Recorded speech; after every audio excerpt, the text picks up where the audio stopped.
मेरे प्यारे विद्यार्थियों, नमस्कार। हिंदी की कक्षा में आपका स्वागत है। और जैसा कि आपके कक्षा 9th के पाठ्यक्रम में काका कालेलकर द्वारा रचित निष्ठा मूर्ति कस्तूरबा ये पाठ है। ये श्री काका कालेलकर जी का चित्र है जो कि बिल्कुल संत, त्यागी और वैरागी की प्रतिमूर्ति लग रहे हैं।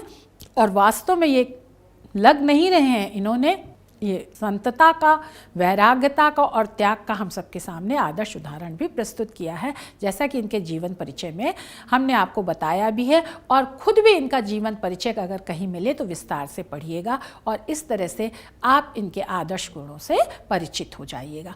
अब मैंने इस पाठ को 5 खंडों में बांटा है, 3 खंड मैंने पढ़ा दिए हैं और अब मैं आज आपको चौथे खंड को पढ़ाने के लिए आ रही हूँ, जिसमें कि मैं सबसे पहले वही संक्षिप्त जीवन परिचय आपको बता दे रही हूँ कि नाम काका कालेलकर था और पूरा नाम और वास्तविक दत्तात्रेय बालकृष्ण कालेलकर, जन्म 1885 ईस्वी, जन्म स्थान सतारा महाराष्ट्र में, पिता का नाम श्री बालकृष्ण कालेलकर, शिक्षा स्नातक, भाषा ज्ञान हिंदी, अंग्रेजी, संस्कृत, गुजराती, मराठी, बांग्ला और कार्य क्षेत्र इनका था लेखन। जैसा कि इनकी साहित्य सर्जना से आप परिचित हैं तो वो लेखन है, पत्रकारिता, इन्होंने राष्ट्रमत और नवजीवन पत्रिका का संपादन भी किया और अध्यापन भी किया। अध्यापन से ही इन्होंने अपना जीवन शुरू किया था और प्राचार्य के पद पर ये पहुंचे थे। और लेखन विधा गद्य साहित्य में ही इन्होंने रचना की है और ये निबंध, आत्मकथा, यात्रावृत्त और संस्मरण आदि विधाओं में इन्होंने अपनी रचना की है। महापुरुषों का प्रभाव राष्ट्रपिता महात्मा गांधी, गुरुदेव रवींद्रनाथ टैगोर और राजऋषि पुरुषोत्तम दास टंडन, इनका विशेष प्रभाव काका कालेलकर जी के ऊपर पड़ा था। और इन्होंने जो रचनाएं की हैं उसमें उन्होंने कैसी भाषा और कैसी शैली का प्रयोग किया है। यह भाषा जो है वह बेटा खड़ी बोली है जो साहित्यिक तत्वों से भी युक्त है और व्यवहारिक खड़ी बोली का भी इन्होंने प्रयोग किया है। और ये शैलियां हैं विवरणात्मक, विवेचनात्मक, परिचयात्मक, हास्यव्यंग, आत्मकथात्मक शैली आदि, जिसका की परिचय विस्तार से मैं इस अध्याय के प्रथम खंड में आपको दे चुकी हूँ। और इनकी इस सेवा के लिए उन्हें कौन कौन सा पुरस्कार दिया गया, उन्हें सम्मानित किया गया तो उन्हें गांधी पुरस्कार मिला और पद्म भूषण। आपको बता ही चुके हैं कि पद्म भूषण नागरिक सम्मानों में से अत्यंत उच्च कोटि का सम्मान है।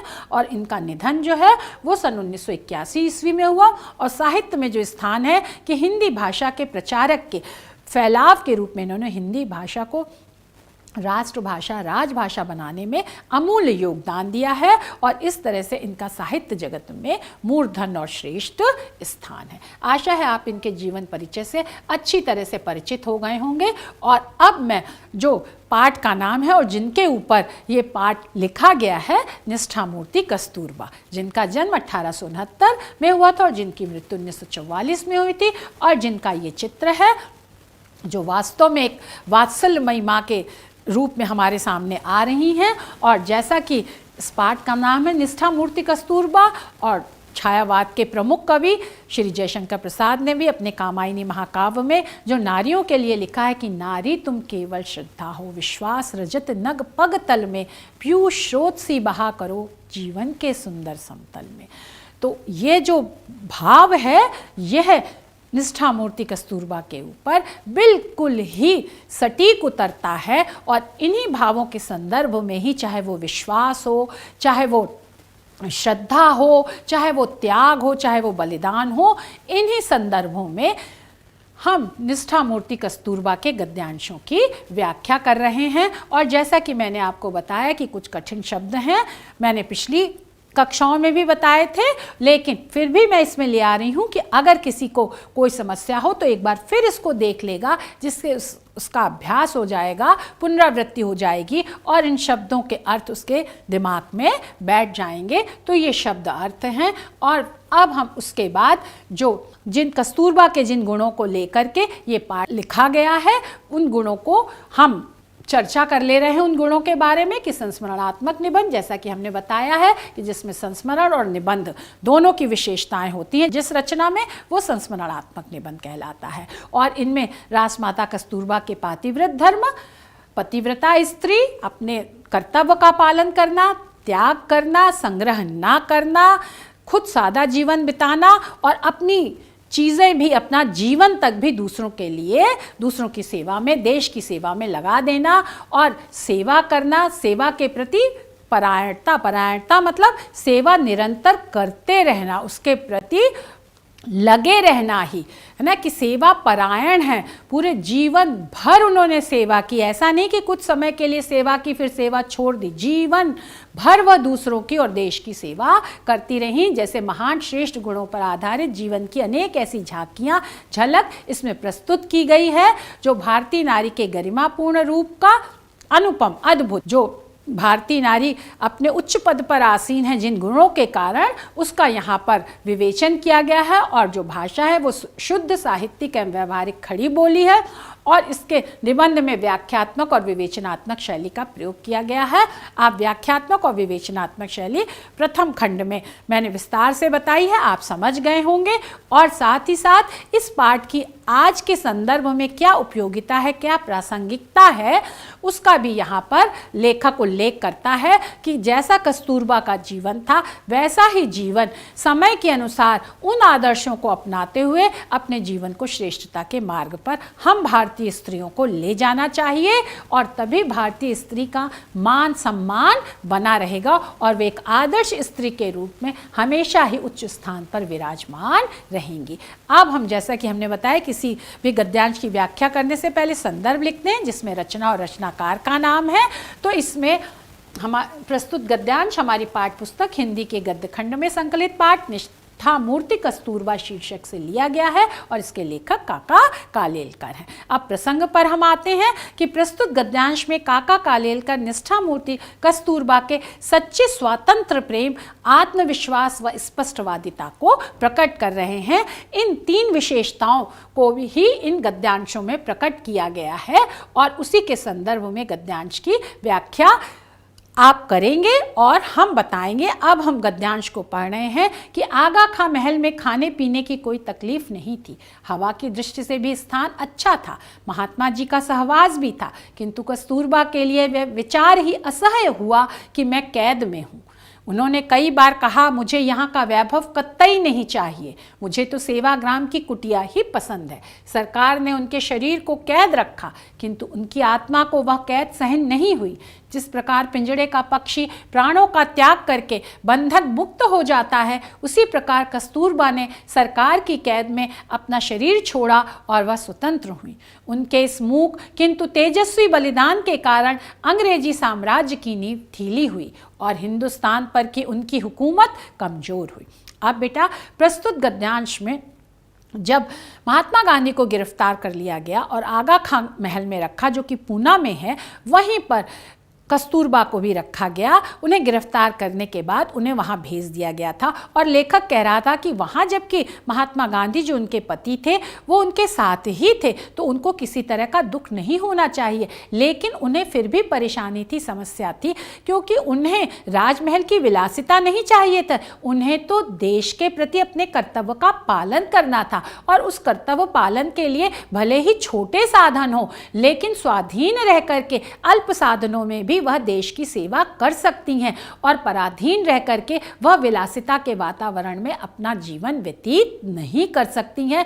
वह किसी की दी हुई विलासिता उन्हें बहुत ही बंधन और पराधीनता के समान लग रही थी, इसलिए उन्हें उस आगा खां महल में रहना अच्छा नहीं लग रहा था, और उन्होंने कहा कि मुझे यहाँ का वैभव कतई नहीं चाहिए। कतई मतलब बिल्कुल, वैभव मतलब समृद्धि, विलासिता। मुझे तो सेवाग्राम की कुटिया ही पसंद है, जहां वो सेवाग्राम में रहती थी, जैसा कि इस कुटिया के नाम से ही स्पष्ट। और कुटिया भी क्या है? ये कुटिया जहाँ पर मनुष्य सादा जीवन उच्च विचार के आदर्शों को लेकर के अपने जीवन को व्यतीत करने के लिए सामग्री रखता है, तो वह एक तरह से वह उसकी कुटिया ही होती है। और सेवाग्राम जैसा नाम से स्पष्ट है कि वहाँ मनुष्य का जन्म ही क्यों हुआ है, जैसा कि हमारे वो तुलसीदास की श्री रामचरितमानस पढ़ती ही थी, जिसका कि आदर्श वाक्य है, परहित सरिस धर्म नहीं भाई।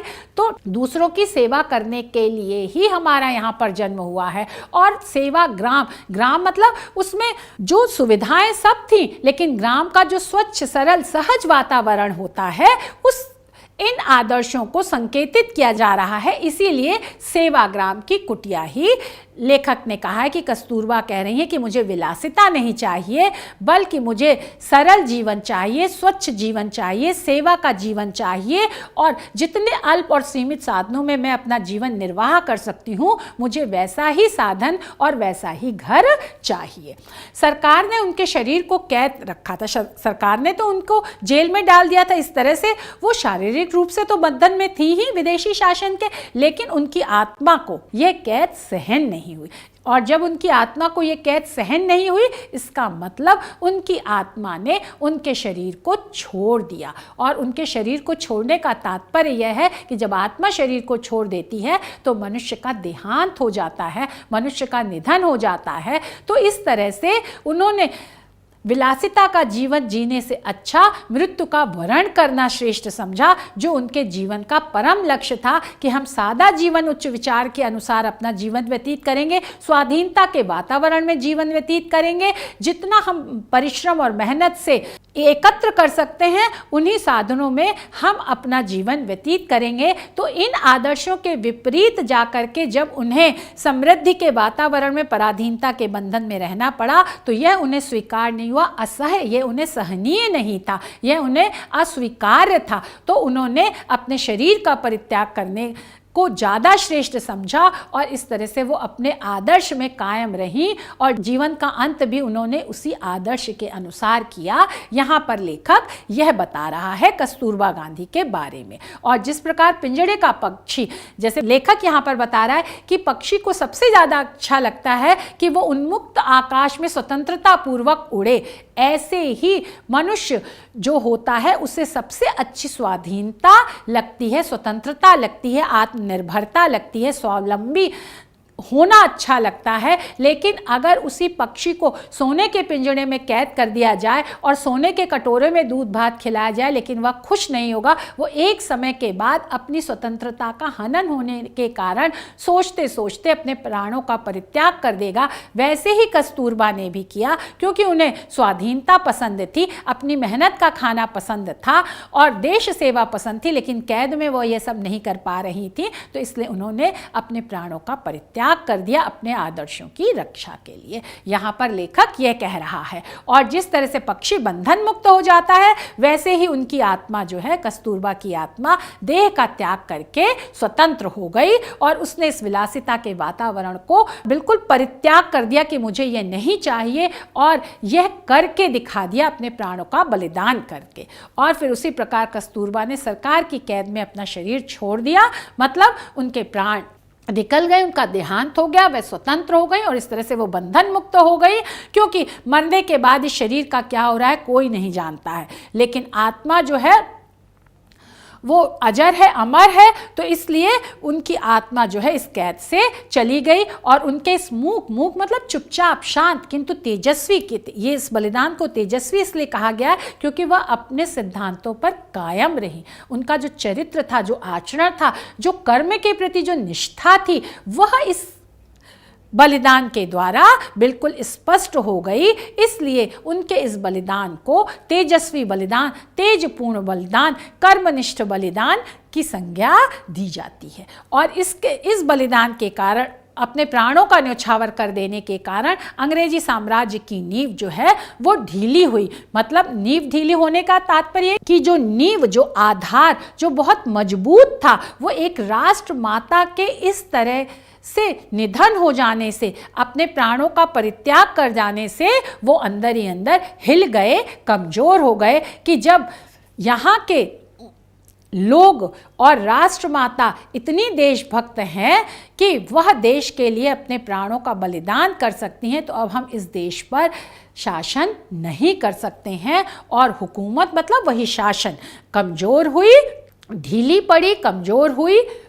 और इस तरह से धीरे धीरे ये सब बलिदान देश को आज़ाद कराने के लिए बहुत ही महत्वपूर्ण सिद्ध हुए। आशा इस गद्यांश की व्याख्या आपको समझ में आ गई होगी। अब हम विशेष पर आते हैं। कस्तूरबा द्वारा सादा जीवन उच्च विचार का जीता जागता उदाहरण प्रस्तुत करने के साथ ही परतंत्र रहकर जीवन का सुख विलासिता और भोग ना होकर स्वपरिश्रम से प्राप्त का प्रसन्नता व स्वेच्छा से उपभोग करने में है।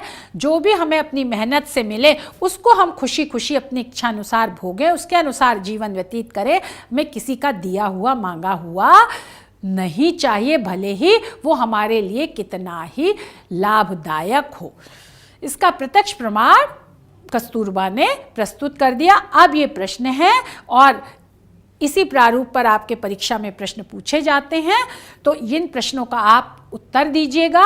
और अब हम अगले गद्यांश की व्याख्या पर आते हैं। प्रस्तुत गद्यांश में निष्ठा मूर्ति कस्तूरबा की स्पष्ट कर्म निष्ठा का वर्णन किया है। अब हम गद्यांश को पढ़ते हैं। कस्तूरबा ने अपनी कृति निष्ठा के द्वारा यह दिखा दिया कि शुद्ध और रोचक साहित्य के पहाड़ों की अपेक्षा कृति का एक एक कण अधिक मूल्यवान और आबदार होता है। शब्द शास्त्र में जो लोग निपुण होते हैं उनको कर्तव्य अकर्तव्य की हमेशा ही विचिकित्सा करनी पड़ती है। कृतिनिष्ठ लोगों को ऐसी दुविधा कभी परेशान नहीं करती। कस्तूरबा के सामने उनका कर्तव्य किसी दिए के समान स्पष्ट था। कभी कोई चर्चा शुरू हो जाती तब मुझसे यही होगा और यह नहीं होगा, इन दो वाक्यों में वह अपना फैसला सुना देती थी। अब कस्तूरबा ने अपनी कृतिनिष्ठा मतलब कर्म के प्रति जो उनका दृढ़ विश्वास था कि मुझे सत्कर्म करने ही करने हैं, जो दृढ़ संकल्प था, जो अडिग आस्था थी, उसके द्वारा, क्योंकि उन्होंने अपने प्राणों का परित्याग कर दिया, उन्होंने विलासिता में जीवन नहीं बिताया, बल्कि जब उन्हें जबरदस्ती कैद करके रखा गया, चाहे उन्हें कितना भी सुख संपन्न समृद्धि वैभव का जीवन दिया गया, लेकिन उन्होंने उसको स्वीकार नहीं किया।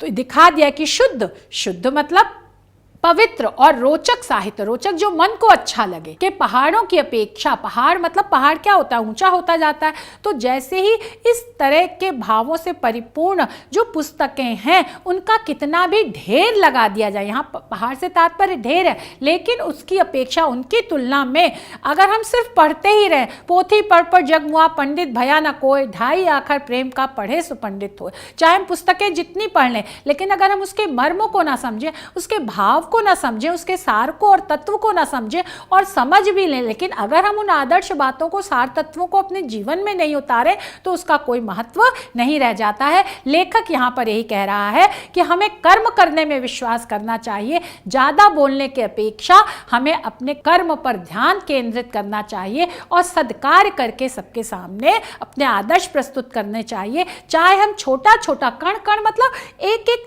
छोटे छोटे सत्कर्म ही करें, पर वो छोटे छोटे सत्कर्म ही आगे जा कर के बहुत सुंदर और बहुत सारे सत्कर्म हो जाएंगे, जो लोगों के लिए आदर्श प्रस्तुत करेंगे, देश सेवा के कार्य को आगे बढ़ाएंगे। और इसके साथ ही साथ जो व्यक्ति छोटे छोटे सत्कर्म करके आगे बढ़ता है वह खुद भी अपने जीवन को श्रेष्ठ बनाएगा। तो यहाँ पर लेखक ये कह रहा है, और अधिक मूल्यवान मतलब महत्वपूर्ण, और आबदार मतलब इज्जतदार, सम्मानपूर्ण होता है। तो श्रेष्ठ कर्म करने पर यहाँ पर लेखक विश्वास प्रकट कर रहा है। चाहे आप छोटे से छोटा कर्म करो, एक एक छोटा छोटा कर्म करो, लेकिन श्रेष्ठ कार्य करो, बोलो कम और काम ज्यादा। ये लेखक यहाँ पर हम सबको शिक्षा दे रहा है और यही कस्तूरबा गांधी करती भी थी। शब्द शास्त्र में जो लोग निपुण होते हैं, कुशल मतलब जो बोलने में बहुत निपुण होते हैं, भाषण बहुत अच्छा दे लेते हैं, लेकिन उनको कर्तव्य अकर्तव्य की क्या करना चाहिए, कर्तव्य क्या करना चाहिए और कर्तव्य क्या नहीं करना चाहिए, इसकी हमेशा विचिकित्सा करनी पड़ती है। मतलब इसका हमेशा निर्णय करना पड़ता है, निश्चय करना पड़ता है कि हम क्या कर्म करें और क्या नहीं करें, क्योंकि वो बोलते इतना ज़्यादा है। जब ज़्यादा बोलेंगे तो उन्होंने जो बोला है उसमें से जो सार तत्व बोला है वही करने योग्य है तो वही करेंगे। तो इस तरह से उन्हें चुनना पड़ता है, निश्चय करना पड़ता है। लेकिन जो लोग कम बोलते हैं और कार्य में ज्यादा विश्वास करते हैं, जैसे कि कस्तूरबा गांधी थी, तो उनको इस तरह का उनके जीवन में कभी भी द्वंद्व नहीं आता है, क्योंकि उन्हें कम बोलना है, जो बोलना है और वही करना है। लेखक यहाँ पर कस्तूरबा गांधी के जीवन और कार्य के द्वारा हमारे सामने यह बातें ला रहा है। और कृत्यनिष्ठ मतलब जो कर्म में विश्वास करते हैं, ऐसी दुविधा, ऐसा असमंजस कभी भी परेशान नहीं कर पाता, क्योंकि वो जो बोलते हैं वही करते हैं। और कस्तूरबा के सामने उनका कर्तव्य किसी दिए के समान स्पष्ट था। जैसे दिया जो हमें प्रकाश देता है, रोशनी देता है, हमारा पथ प्रदर्शन करता है, वैसे ही कस्तूरबा के जीवन के जो आदर्श थे और जिस सन्मार्ग पर उन्हें चलना था वह उनके सामने बिल्कुल प्रत्यक्ष थे। उसके संदर्भ में उनके मन में कोई द्वंद्व नहीं था। और कभी भी कोई चर्चा मतलब बातचीत शुरू हो जाती तो वह यही दो वाक्य ही कहती थी कि ये मैं ये कार्य करूंगी या कर पाऊंगी, और यह कार्य मैं करूंगी या यह कार्य मैं नहीं कर पाऊंगी, बस हाँ या ना, जो कि उनकी दृढ़ निष्ठा का और कर्म के प्रति उनके विश्वास का परिचायक है। और इस तरह से वह अपना फैसला, अपना निर्णय सुना देती थी, जिससे जो उनके सामने है वो भी, उसके सामने भी ये बात स्पष्ट हो जाती थी कि बा ये कार्य करेंगी और बा ये कार्य नहीं करेंगी। किसी तरह का द्वंद्व या किसी तरह का भ्रम व्यक्तियों के सामने ना वो प्रस्तुत करती थी और ना उनके सामने वाले के, सुनने वाले और सामने वाले के सामने यह भ्रम और संदेह रह जाता था। आशा है इस गद्यांश की व्याख्या भी आपको समझ में आ गई होगी। और विशेष सत्कर्म को आत्मबल का अदम्य स्रोत होने के कारणों पर प्रकाश शुद्ध साहित्यिक खड़ी बोली के साथ व्याख्यात्मक शैली में किया गया। जो सत्कर्म है वही हमारे आत्मिक ताकत का सबसे कभी दमन न होने वाले स्रोत है, कारण है। इन कारणों पर शुद्ध साहित्यिक खड़ी बोली में जैसे कृत्यनिष्ठ है, मूल्यवान है आदि शब्द जो हैं वो शुद्ध साहित्यिक खड़ी बोली और के हैं और व्याख्यात्मक शैली में किया गया है, क्योंकि इसमें कस्तूरबा के चरित्र की विशेषताओं को उजागर किया गया है। अब ये प्रश्न है 3 बच्चों, तो इन प्रश्नों को आप करिएगा। और अब हम इनके तीसरे गद्यांश की व्याख्या पर आते हैं। प्रसंग प्रस्तुत गद्यांश में लेखक काका कालेलकर निष्ठा मूर्ति कस्तूरबा के वात्सल्य भाव और कर्मठता का, कर्मनिष्ठा का, परिश्रम का, मेहनत का वर्णन कर रहा है। और अब हम गद्यांश को पढ़ेंगे कि आश्रम में कस्तूरबा हम लोगों के लिए माँ के समान थी। सत्याग्रह आश्रम यदि तत्वनिष्ठ महात्मा जी की संस्था थी, उग्र शासक मगन लाल भाई उसे चलाते थे, ऐसे स्थान पर अगर वात्सल्य की आर्द्रता हमें मिलती थी तो वह कस्तूरबा से ही। कई बार बा आश्रम के नियमों को ताक पर रख देती। आश्रम के बच्चों को जब भूख लगती थी तब उनकी दाद बा ही सुनती थी। नियमनिष्ठ लोगों ने बा के खिलाफ कई बार शिकायतें करके देखी, किंतु महात्मा जी को अंत में हार खाकर निर्णय देना पड़ा कि अपने नियम बा को लागू नहीं होते। आश्रम में चाहे बड़े बड़े नेता आए या मामूली कार्यकर्ता आए, उनके खाने पीने की पूछताछ अत्यंत प्रेम के साथ यदि किसी ने की है तो वह पूज्य कस्तूरबा ने ही। आलस्य ने तो उनको कभी छुआ तक नहीं। किसी प्राण घातक बीमारी से मुक्त होकर चंगी हुई हो और शरीर में जरा सी शक्ति आई हो कि तुरंत बा आश्रम के रसोई में जाकर काम करने लग जाती। ठेठ आखिर में उनके हाथ पांव थक गए थे, शरीर जीर्ण शीर्ण हुआ था, मुंह में एक भी दांत बचा नहीं था, आंखें निस्तेज हो गई थीं। जब भी वह रसोई में जाती और जो काम बन सके आस्था पूर्वक करती। मैं जब उनसे मिलने जाता और जब वह खाने के लिए मुझे कुछ देती, तब छोटे बच्चों की तरह हाथ फैलाने में मुझे असाधारण धन्यता का अनुभव होता। अब लेखक यहाँ पर यह बता रहा है कि कस्तूरबा में किस तरह से वात्सल्य और स्नेह का भाव कूट कूट कर भरा हुआ था।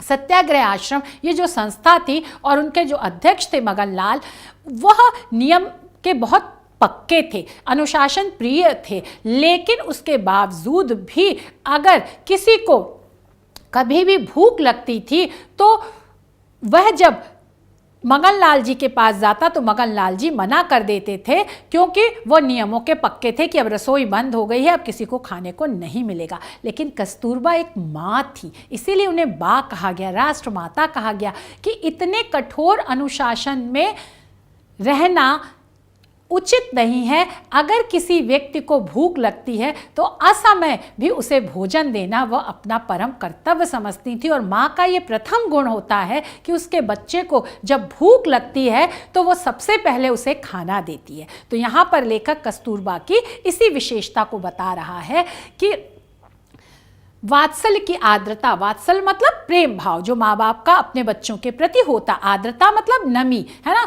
तो वह उस कठोर अनुशासन में कहाँ मिलती थी, वह उन्हें कस्तूरबा के पास ही मिलती थी। और इस तरह से कस्तूरबा का वात्सल्यमय रूप लेखक हम लोगों के सामने ला रहा है। इसके साथ ही साथ लेखक यह भी कह रहा है कि आश्रम में चाहे कोई बड़ा से बड़ा महानुभाव आए, महान पुरुष आए, महत्वपूर्ण व्यक्ति आए, और चाहे कोई छोटा से छोटा आए, सबका सत्कार और सम्मान बा जो है वो समान भाव से करती थी। उनके अंदर ऊंच नीच का कोई भेदभाव नहीं था। लेखक यहाँ पर यह भी बता रहा है, और जो वो उसका सम्मान सत्कार करती थी वो बड़े ही प्रेम भाव से, स्नेह भाव से करती थी। उसमें तनिक भी वो संकोच नहीं करती थी आवभगत और सम्मान करने में, दिल खोल करके वो आने वाले का सम्मान और सत्कार करती थी। फिर लेखक बता रहा है कि कस्तूरबा का शरीर जैसे जैसे निर्बल होता गया, जैसे जैसे उम्र होती गई, वो वृद्धावस्था की ओर चलती गई,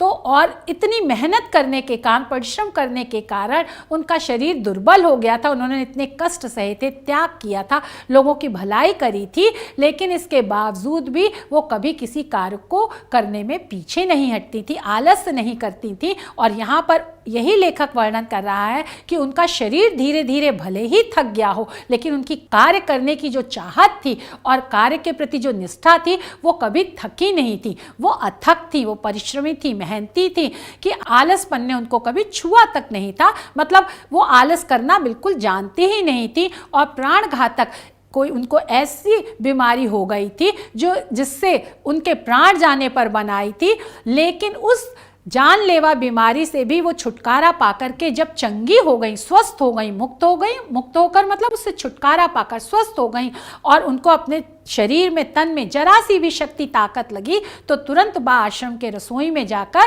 काम करने लगती थी, आलस्य नहीं करती थी, किसी काम को करने से पीछे नहीं हटती थी। निरंतर कर्मशील रहना ही उनके जीवन का उद्देश्य हो गया था। आखिर अब लेखक ये कह रहा है ठेठ आखिर, ठेठ मतलब अंत में, जैसे बिल्कुल अंत में उनके हाथ पांव थक जाना, हाथ पांव थक जाना मतलब शरीर शिथिल पड़ जाना, निर्बल हो जाना, और शरीर जीर्ण शीर्ण हो गया था। जीर्ण शीर्ण मतलब उसमें बुढ़ापे के चिन्ह प्रकट होने लगे थे, और मुंह में एक भी दांत नहीं बचा था, दांत भी नहीं रह गया था। आंखें निस्तेज हो गई थी, निस्तेज होने से तात्पर्य मतलब आंखों से कम दिखता था, आंखों की रोशनी कम हो गई थी, लेकिन तब भी वह रसोई में जाती। ये देखिए, ये माँ का और उनके वात्सल्य का कितना जीता जागता उदाहरण है कि शरीर से बिल्कुल थक जाने पर भी, निर्बल हो जाने पर भी वह उन्होंने कार्य करना नहीं छोड़ा कि मेरे बच्चे कहीं कोई आए और भूखे ना रह जाएं। इस तरह से वो रसोई में लगी रहती थी, और जो भी कार्य बन सके उसे बड़ी ही आस्था मतलब विश्वास से करती थी। और मैं मतलब लेखक कह रहा है कि जब भी मैं कस्तूरबा से मिलने जाता तो वह एक माँ की सबसे बड़ी विशेषता होती है कि वह अपने बच्चों को कुछ ना कुछ खाने के लिए जरूर देती। उसे लगता है मेरा बच्चा भूखा ही होगा, उनको कुछ खाने के लिए जरूर देती। और लेखक भी उनके वात्सल्य से पूरी तरह प्रभावित था और उन्हें अपना पुत्र ही समझता था कि मुझे, लेखक कह रहा है, मुझे भी उनके सामने हाथ फैलाकर खाने में मांगने में बिल्कुल शर्म नहीं लगती थी, और जब वो मुझे कुछ खाने को देती थी तो मैं अपने को कृतार्थ समझता था, क्योंकि मेरी जैविक माँ ने नहीं बल्कि राष्ट्र माता मुझे कुछ खाने के लिए दे रही हैं और मुझे अपनी माँ जैसा ही प्यार कर रही हैं। यहाँ पर इन रेखांकित पंक्तियों का यह भाव है। आशा है बच्चों इस तरह से आप इस गद्यांश की व्याख्या समझ गए होंगे कि कस्तूरबा ने कैसे अपने को राष्ट्रमाता सिद्ध कर दिया। और अब हम विशेष पर आते हैं कि इसमें मातृ स्नेह की जीती जागती प्रतिमूर्ति होने के साथ चरेवेति, चरेवेति जो गीता का सिद्धांत है कि कर्मरत रहो, चलते रहो, आगे बढ़ते रहो, इस आदर्श को अपने जीवन पर्यंत उन्होंने उतारा। और इसमें सरल खड़ी बोली व विवेचनात्मक शैली का प्रयोग हुआ है। अब ये प्रश्न है, इन प्रश्नों को आप कर लीजिएगा, कोई समस्या हो तो पूछिएगा। और शिक्षा या संदेश, कर्म प्रधान विश्व रचि राखा। तुलसीदास जी ने श्री रामचरितमानस में लिखा है कि कर्म ही इस संसार में प्रमुख है, अतः हमें निरंतर कर्मरत रहने चाहिए। और जैसा कि मैंने आपको पहले भी बताया था, पोथी पढ़ पढ़ जगमुआ पंडित भया न कोय, ढाई आखर प्रेम का पढ़े सो पंडित होए। जिसने प्रेम के मूल तत्व और सार को समझ लिया है, जो ढाई अक्षर का शब्द है, वही वास्तव में ज्ञानी है, वही वास्तव में प्रेमी है, और वही जगत का सच्चा हितैषी है, जैसे कि राष्ट्रमाता कस्तूरबा गांधी थी। आशा है आपको ये पाठ समझ में आ गया होगा। धन्यवाद, नमस्कार।